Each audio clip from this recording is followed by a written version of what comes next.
Mehmet immediately set his sights on the one prize as grand as his ambitions. Mehmet had to conquer Constantinople. There was no other choice. Constantinople was sitting like a perfect gem or a perfect fruit waiting to be picked. By the middle of the 15th century, the city was a shadow of its former self. The population had plummeted from 400,000 to a mere 50,000. But a besieging army would still be at a tremendous disadvantage. Constantinople was surrounded on three sides by water and massively fortified. It was encircled by a triple ring of walls nearly 100 feet high and 30 feet thick. And they had already stood for 1,000 years. But Mehmet had an answer for these walls. And part of the military superiority of the Ottomans came from their sophisticated and diverse use of the possibilities of gunpowder. The siege of Constantinople in 1453 under Mehmet the Conqueror saw the first dramatic application of this in the form of huge cannons that had not been seen before, which Mehmet had specially commissioned for the occasion. Earlier cannons had been assembled with strips of forged metal bound with hoops. They fired stone projectiles with little more power than a catapult.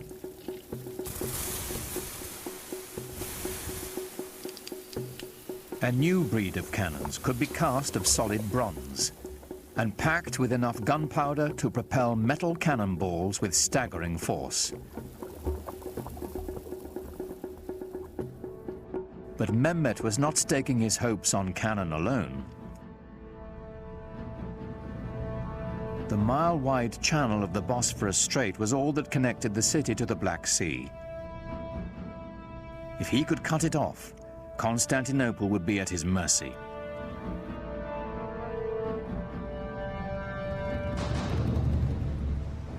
Mehmet needed to construct a strategically positioned fortress to close the strait.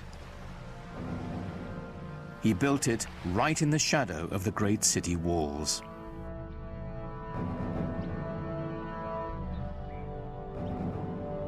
It took less than 4 months to build a massive 7-towered citadel called Rumeli Hisar.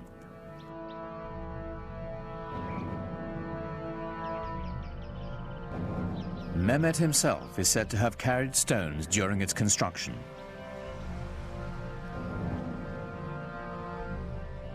No sooner was it completed than he tightened his noose around the neck of the Bosphorus. The first ship to defy his orders to stop was sunk, its crew decapitated and its captain impaled on the castle walls.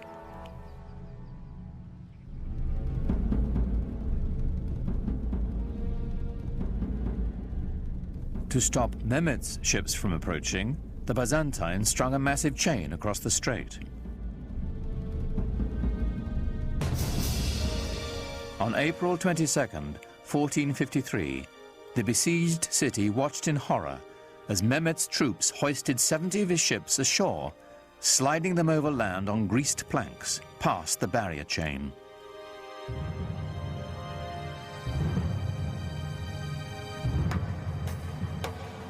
More than 100,000 Ottoman soldiers now stood before the walls of Constantinople, braced for the greatest bombardment the history of warfare had ever known.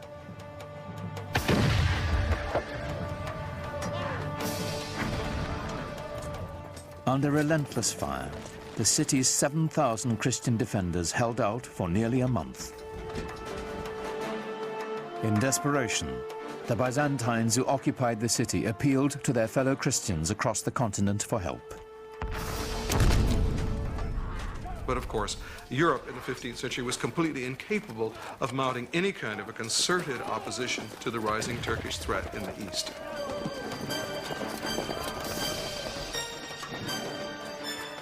At that time, the kings of Europe had military and political problems of their own. Constantinople would have to fend for itself.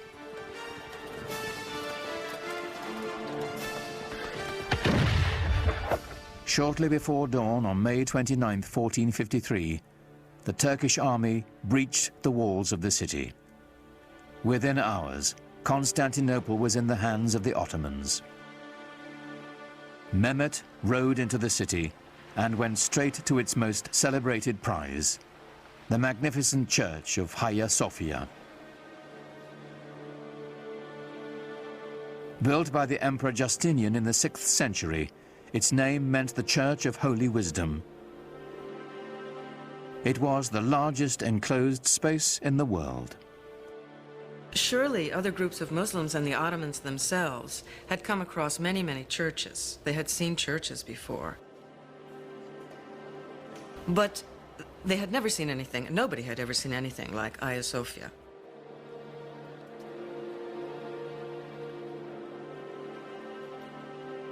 The Hagia Sophia, or Hagia Sophia as it's called in Turkish, was one of the marvels of architecture, marvels of the world. It had the largest and highest dome in history, and it was beautifully embellished with gold mosaics, and the space is incredible. For Mehmet, it was a great booty. Inside the church, a Turkish voice rose, proclaiming in Arabic the first pillar of Islam. There is no God but God. Muhammad is his messenger. The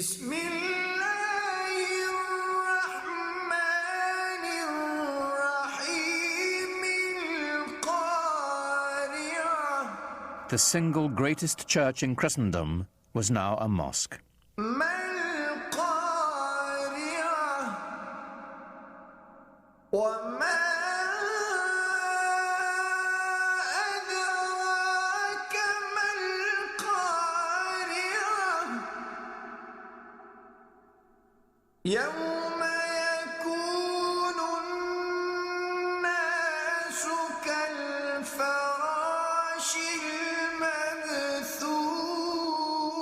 The Hagia Sophia became the inspiration for all Ottoman domed mosques to come.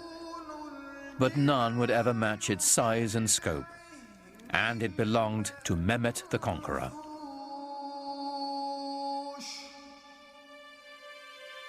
News of his triumph sent shockwaves around the world.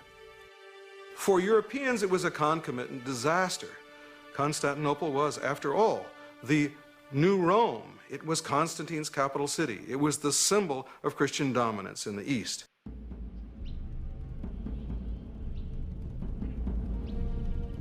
The Ottoman rulers had long stacked up titles for themselves. Khan, which is Turkish for emperor. Shahi Shah, Persian for king of kings. And Sultan, the Arabic word for ruler.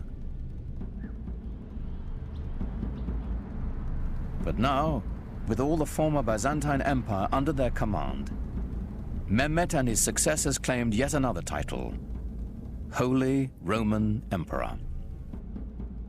The Ottomans had reached the gates of the West and were poised to push on towards what they now claimed as their ultimate destiny, the conquest of Europe.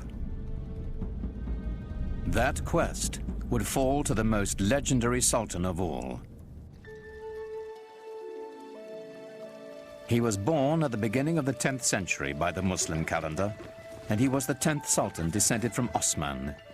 He was a child of destiny, whose greatness was expected.